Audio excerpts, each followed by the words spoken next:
And what we decided by the end of the hour was that the macrostate, or the condition in which there are two particles in each bulb, that's the most likely configuration.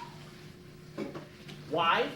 Because if you have a red and a black particle on the left side and a blue and green particle on the other side, now we have two particles on each side. If two of these particles are exchanged, maybe the black and the green switch places, we still have two on each side, but it's a different, what we call, microstate. Now you're not going to have to worry about microstates and bulbs and flasks on the test. I'm just trying to lay a foundation for you for understanding what entropy is.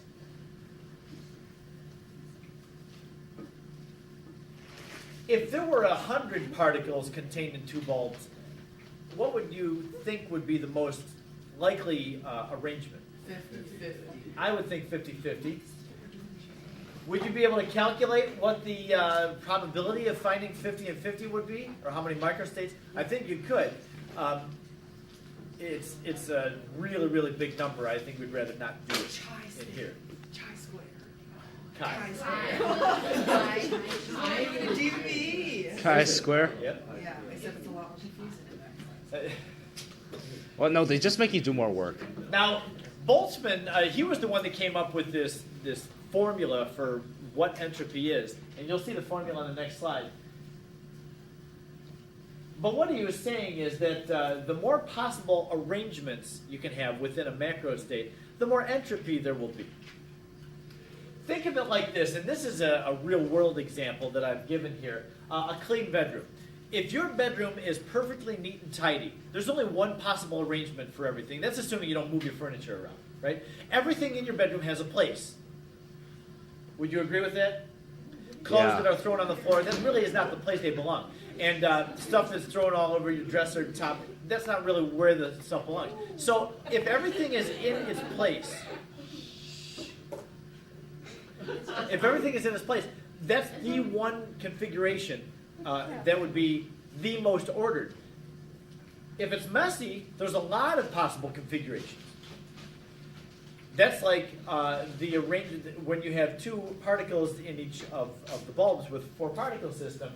There's many ways that particles can arrange themselves. They have two and two. Well, there's many ways that your clothes and the junk in your room can arrange itself to have configuration. So nature has a tendency to become more messy, I think is really the bottom line on this. This is the Boltzmann equation. I don't know if you need to worry about writing this down. I'm not going to give you any problems where you have to calculate entropy according to the Boltzmann equation. Remember that Boltzmann was a physicist. And this is an equation that really is a physics equation. This doesn't really satisfy what is happening with molecules. And there is a calculation for the entropy of molecules.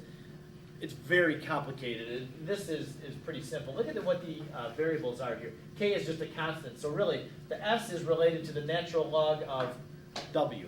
W represents how many possible microstates there are. So in a statistical model, you can calculate entropy. But when you start talking about molecular motion or whatever, I mean, this equation is way simplistic. What you really need to know here is the part that's in black. And this keeps coming up over and over. Nature's tendency is to become what? The tendency to increase entropy is most probable.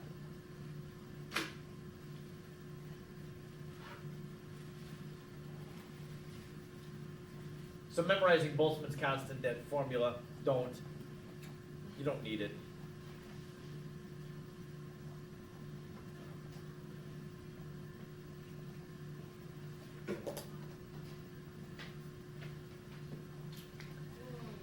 We have a law of thermodynamics given here.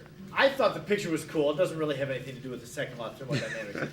Although it is illustrating it, I just like the picture. The second law of thermodynamics says that in a spontaneous process, any spontaneous process, some people just can't help but have to be in the picture. Yeah. Drew, yeah. Oh, for Drew, right. Hey, Drew? So yeah, in a spontaneous process, there's always an increase in the entropy of the universe. The universe must become more messy in order for a process or a reaction to be spontaneous. I know what you're smiling at. I'm using my hands, and you were doing this to me yesterday too. Video.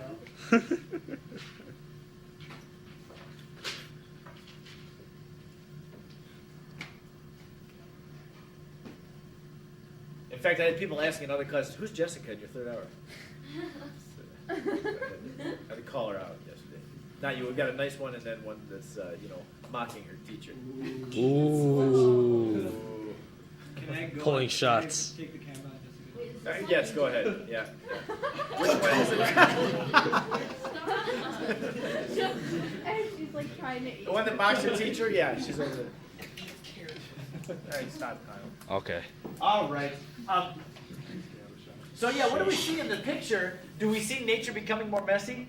Yeah. Yeah, for sure. It is an exothermic reaction, but it's also one that increases in disorder. At the beginning, you have your reactants all nice and tidy in the dish, and as the reaction goes, we have a puff of smoke, we have a flame, we have sparks flying, things are changing into gases. Remember, gases are much more messy than solids and liquids are. All right. Now, there was another definition of entropy given by this guy named Clausius. It doesn't have a first name, or we'll just say his first name was Santa. Santa? Santa Claus. He doesn't have a first. How does someone not have a first? Thanks.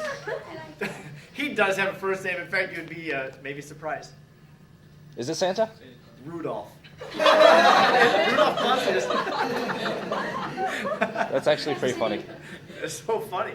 Wait, is that actually? Yeah, this is his real Yeah, name. that's his real Yep. Dude! Okay, so this even came up before Boltzmann did.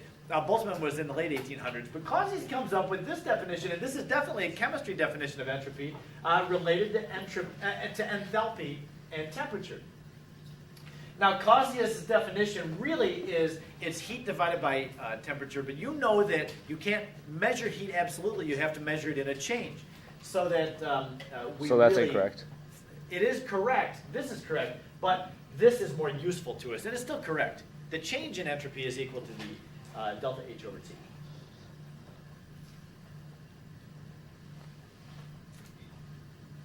We're going to use this model in a simple example in the next slide. You good with that one?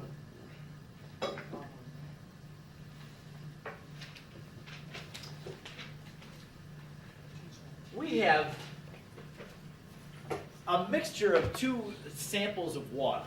One of the samples of water is at 20 degrees. We have 50 grams of water at 20 degrees. It's mixed in with a different sample of water that's at 24 degrees. So the question here is, what is the delta S of this process? Is there a change that occurs when you mix these two samples of water together? Yeah. It's a temperature change, yeah, but it's a change. Does it happen spontaneously? Do you need to do anything to change the temperature of water if you mix these two together? No. So it is one. There's just a spontaneous transfer of energy. Okay, now with that in mind, let's go ahead and find the delta S overall.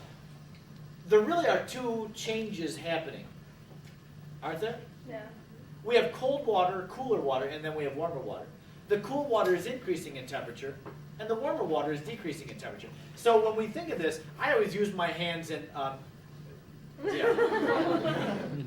You got the cool water as the thermometer level would be right here at 20 degrees, and then the warmer water is here at 24 degrees. Well, when you put these two together, there's an exchange of energy. The warm water gives its energy to the cooler water, so its temperature goes down as it gives energy away.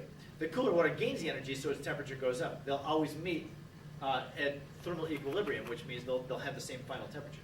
What is that final temperature? 22. Does it have to be 22? No. Yeah, this is What would cause the temperature between these two to not be 22? If the specific heat is If not. they didn't have the same specific heat, but they do, Oh. or if there's energy given off to the environment. We're going to assume, though, that there's not. This is in a high-quality calorimeter, like you used. Oh, a styrofoam cup? Yes, that's the one. Those are pretty high quality. They are. Did you see the error that you got in your lab? It was good, right? Did you get single digit? 2% error? Yeah. It was nice.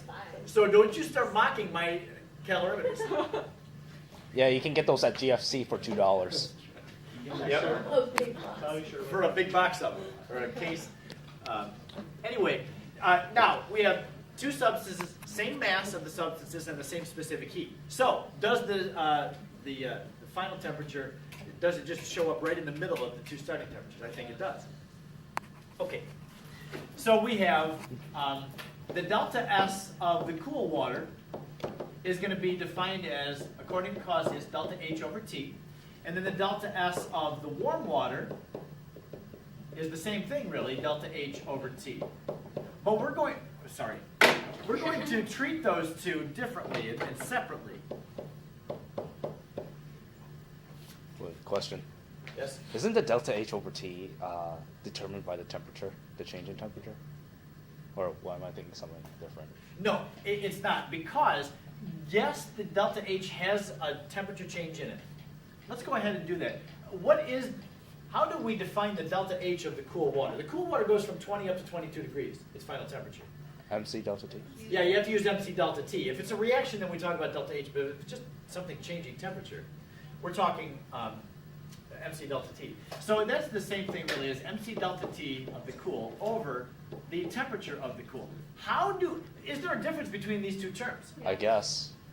There is. Oh, I see. What are they? Well, we know the delta T, the change in the temperature, it went from 20 to 22 degrees, so it's got a 2-degree change. What about this T? Ten. What temperature do I use? Do I use its initial Original. temperature?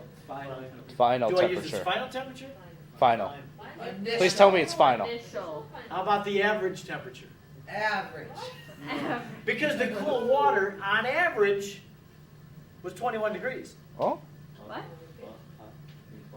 You don't buy that? Oh, it's going to 20 It went from 20 to 21. So, It went from 20 to 22, so you. I said 21, I'm sorry. From 20 to 22. At 22 degrees, there is no change occurring anymore. And at 20 degrees, 20 doesn't really represent the entire process for the cool water. So we are going to use the average temperature in this process. And we will for the warm water too. Okay, now also, the temperature down here, notice it's not a delta T. Does the unit then matter if it's just a T, the absolute temperature? It does matter. We have to use the Kelvin scale. If it says delta T, it doesn't matter what you use because the Kelvin change and the Celsius change would be the same. But if it says just T, use Kelvin. Does that Dang mean it. you have to change the delta one to? No, you don't. That changes everything we know. Wait, isn't the average Nah, and not the really. delta T, would that be the same always, or? Oh, no, yeah. Wouldn't it be- The average temperature for the 20-degree water would be 21. Because it went from 20 up to 22, so its average was 21 in that Oh, process. like that. Yeah. So just look at what the final and initial were and take the midpoint for the average. Okay, so for the cool water, the temperature was, the mass was 50. And I'm not showing all the sig figs here. I mean, we'll at the end calculate with the number of sig figs. 4.18, there's the C. And then the delta T was 2.00. I'll put the sig figs. Okay. Anybody have a calculator handy? What would be the, hold on a minute, I'm not done yet. Divided by the temperature of the cool water. Average temperature was 21 degrees. Got to change it to Kelvin though. 94. Wait, the delta T we can keep in Celsius? It's one. Just keep it in Celsius because if you change this to Kelvin and the 22 to Kelvin, and then subtract the 2, you'll still get 2 degrees. Oh, I see. It's 1.42. Okay, so the entropy change for the cool water is 1.42, and the unit on this?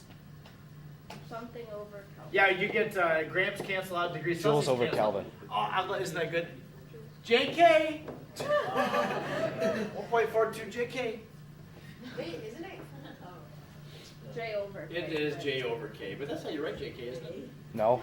J slash K? No, we do just JK. Oh, That's how it's, you yeah. We do whatever Old W school. slash E. I use J slash K.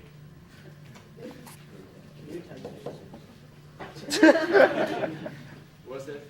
He said, "Can you text me?" Yeah, Turin, you should give us your I number. can, yeah. Just put it on the board right there.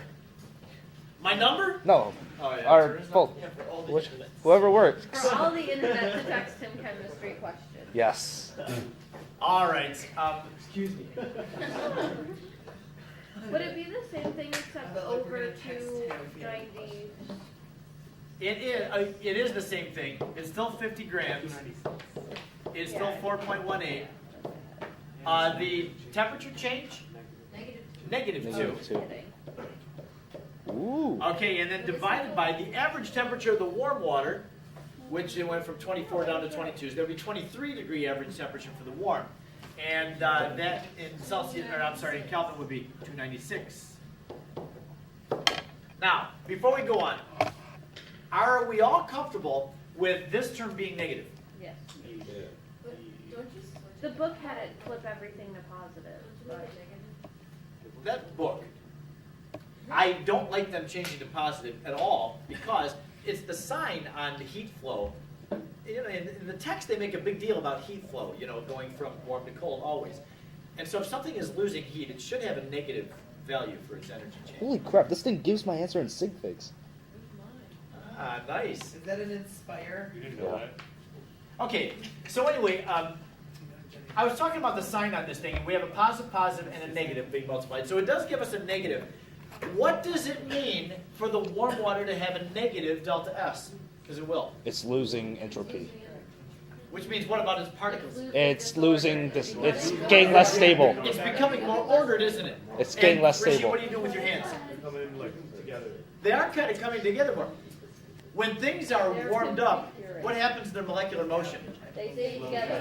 No, when they're warmed Oh, up. The velocity There's more like motion, isn't there? There's more motion.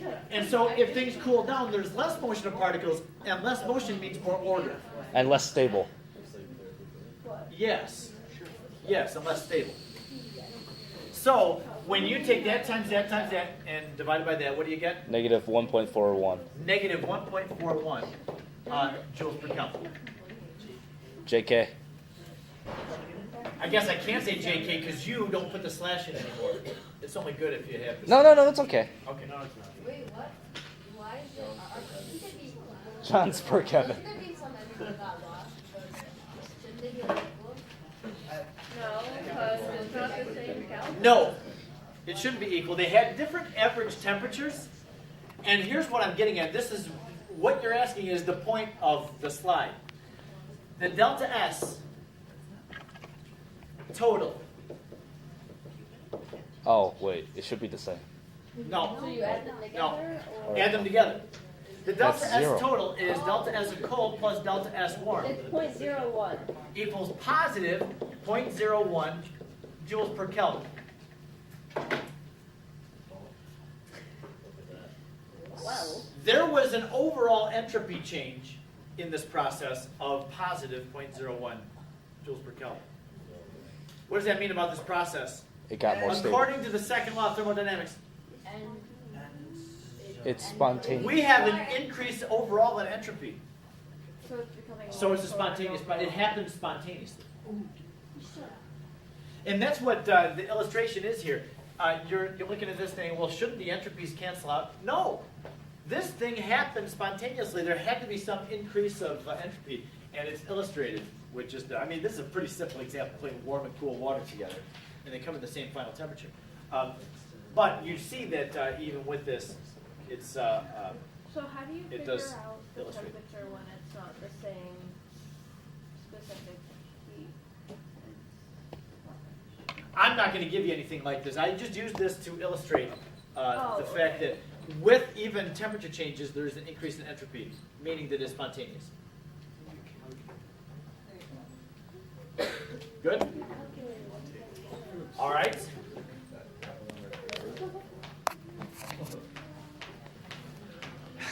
Now this cracks me up. There is a fourth law of thermodynamics called the third law of thermodynamics. Right, because there's the zero? All right. So anyway, the third law of thermodynamics, it asks you to imagine that you have a polar molecule, polar substance, and I draw the polar substance as ovals just to show that there's a positive side and a negative side. The positive is attracted to the negative of the next molecule, And so, for any polar molecule, there is that attraction, that bringing together of molecules. But what the law of thermodynamics says that if you cool this thing down, theoretically, to absolute zero. Now, we just talked about it. When you cool matter down, it does not have as much entropy. It slows down. The particles don't have as much motion, so there's not as much messiness. If it gets all the way down to absolute zero, that is defined as zero entropy. That's the only possible way to get zero entropy, is if you have a crystal at absolute zero where there's no molecular motion at all. As soon as you increase the temperature above absolute zero, to any temperature at all, the entropy is going to start going up. So things at room temperature have high entropies and low entropies, but nobody is zero because of this. At room temperature, there's a lot of molecular motion. What is important is this thing right here, this statement, because when you start looking and using those, the entropy table that's in the end of the book, you're going to find out that the bigger molecules, they have higher entropies than smaller, simpler molecules. Because the bigger molecules, they have more molecular motion. Not only can the molecule be oriented differently, but also the bonds can flex and sometimes stretch out or get pulled together. And so there's a lot of molecular motion. The more complex a molecule is, the more motion in that molecule, the more entropy.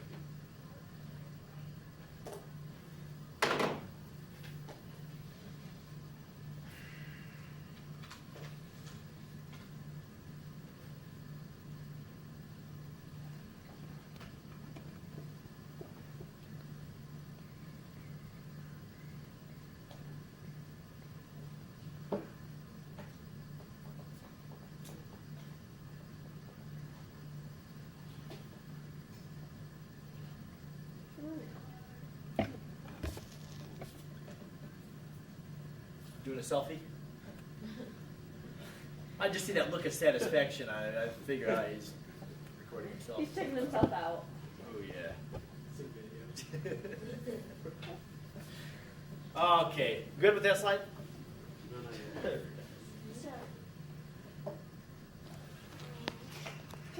Ah, man, it's a good thing I'm taking this myself. Okay. I didn't know if you had a question that was brewing. No, this? No, I didn't know if... Wait. Bigger, more complex, more possible motions. Five. What would you combine if putting with a lecture?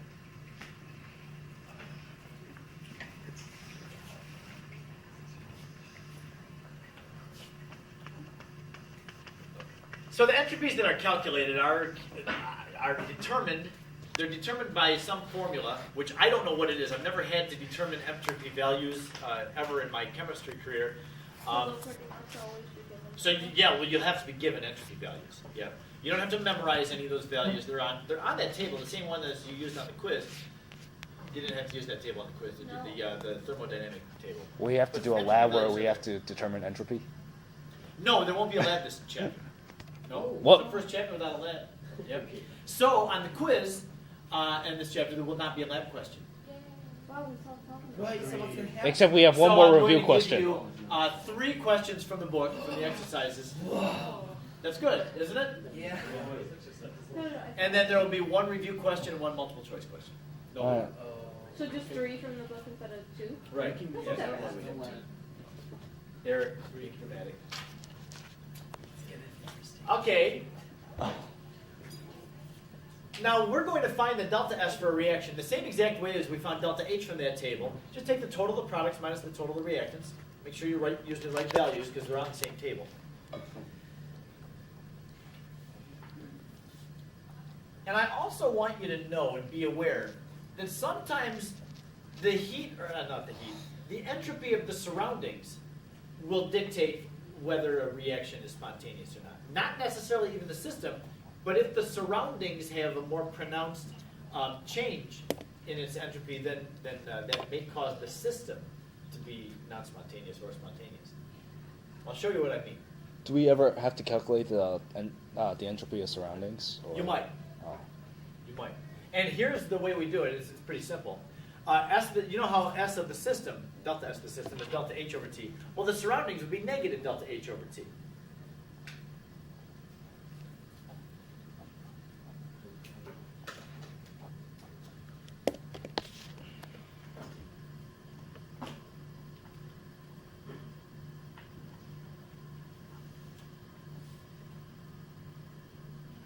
So what this means is, if a reaction is exothermic, what's it doing to the surroundings?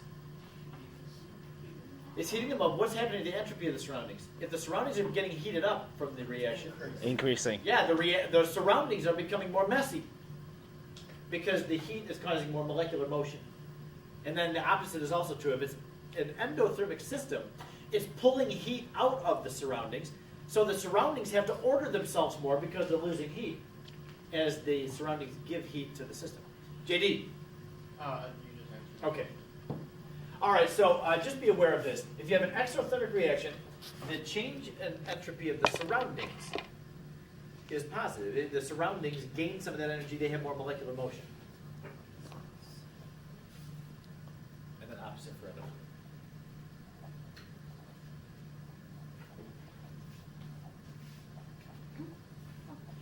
Mr. Moore, so these will always be at constant pressure, right? Because Yeah, we're always assuming constant pressure. Yeah. Good. If you start messing with the pressure, then it complicates it a lot. So when Q equals change in that. Yes. Yep.